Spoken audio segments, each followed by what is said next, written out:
Hi, I'm Zach Baudouin, producer on Beyond Soul. And I'm Eric Fagna, creative lead on Beyond Soul. And welcome to our second feature spotlight where we'll be looking at city building. Cities are in space and they're built in space instead of on planets. That's because we imagine the future, human beings are capable of crafting environments that are perfectly suited to our living. These cities are big. They can hold millions to billions of people. And that's not to say you're living in a big concrete block in space. These things would be beautiful and they would have parks and amazing vistas. They're sort of going to be the ports in space that you visit to buy and trade commodities. You'll go there to buy equipment, outfit your ship, buy new ships. Each city will be a faction, and all of them are vying for control of the solar system. They're trying to become the most prosperous and the most powerful city. In addition, you'll get to build your own city, and you'll take part in that kind of strategic layer where you want to build this epic, sprawling city. You'll do that by first constructing your control center, which is sort of the core of your city. It's where the administration buildings are, and then you'll build population centers around it. So population will play a role in your city. You'll have to attract population, keep them safe through defensive structures.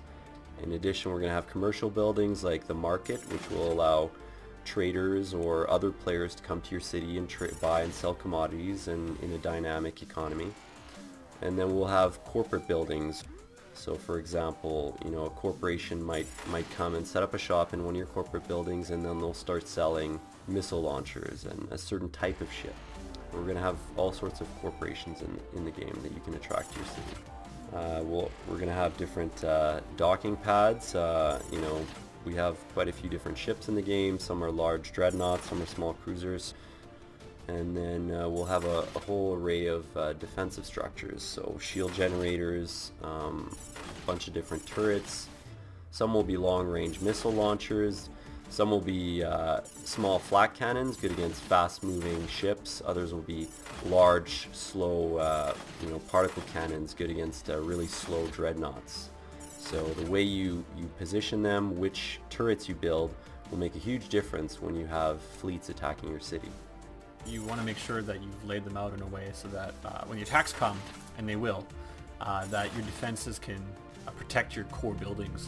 All of these buildings will be able to be upgraded, so this is sort of the beginning of the game, so you're only building the shorter buildings, the level 1 population.